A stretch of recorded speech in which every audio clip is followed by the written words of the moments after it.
Do artists really have to starve to be true to their craft? Must the business side of creativity drain all inspiration? No, it does not. 5 minutes on creative entrepreneurship can help you master the business side of creativity, reap greater rewards from your talent, and enjoy your work to the fullest. I'm so glad trouble don't last always. A creative service business needs to be just as adept at managing their money as any other business. And while we might prefer to go heads down in the studio, unless we emerge and give proper attention to the business side of creativity, our profits may be going right down the drain. One of the most fundamental parts of managing our business is accurate budgeting. There's nothing worse than surprise expenses that throw our operations all out of whack.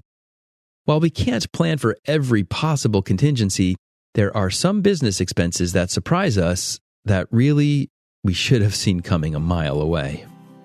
I'm Eric Holter, and I've been a serial creative entrepreneur for over 3 decades. After graduating from Rhode Island School of Design in 1991, I could cut and print beautiful wood engravings. But I had no idea how to run a business. They just don't teach enough about business in art school. I don't know about you, but I subscribe to a lot of online platforms. Everything from LinkedIn Sales Navigator to Get Harvest for timekeeping and Teamwork for project management.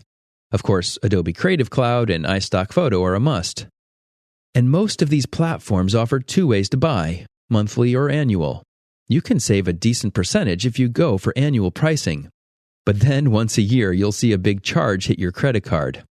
I once switched my CRM from one system to another and forgot to cancel the old one until I saw a huge charge hit my credit card, paying for another year I no longer needed.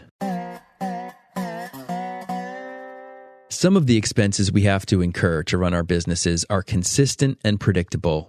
If you rent space, you know each month what to budget. Other expenses may be predictable, like annual software subscriptions, but since they only occur annually, we might forget about them. Other kinds of expenses are both occasional and highly scalable. For example, expenses for marketing or for professional development. You might decide to attend either a marketing or professional development conference, incurring the costs of airfare, hotels, meals, not to mention conference fees. But you might only attend these kinds of events every so often. But when you do, those expenses can be a big hit to your budget. Then, of course, there's taxes. That's why when you set a budget for your business, you have to think through all these different kinds of expenses with differing frequencies and variable costs. Not only should you plan for all these kinds of expenses, you should also be saving and keeping track of your savings for those expenses that only come due once a year. Let me share with you how I structure my budgets. And if you downloaded that cash flow spreadsheet template I mentioned way back in episode 4, you'll have noticed that the expenses tab is broken up along these lines. I first establish what I label fixed expenses. These are items that occur every month and are either exactly the same every month, like rent, or highly predictable in cost, things like payroll, cell phone bills, and office supplies. Then I maintain a separate section for what I label rollover expenses, meaning I want to account for these expenses each month, but in most cases I won't actually spend that money. I'll just roll over the allocated amount from one month to the next until those expenses come around. Annual software subscriptions are a perfect example of this category. By representing these expenses as though they were monthly, rolling them over month by month, you'll be building a representation of these costs and allocating funds for them when they occur.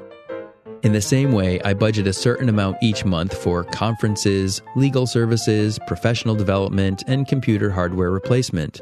Sooner or later, I know I'll spend this money, I just don't know when. Lastly, I maintain a subset of rollover expenses that I don't just represent in my budget by rolling them over. I actually transfer these funds into a savings account because they tend to be larger amounts and predictably annual in occurrence, such as savings for taxes, bonuses, and general savings. If my office space gets flooded, which actually happened once, I might not have been able to see that coming, but my accountant's bill should not catch me by surprise.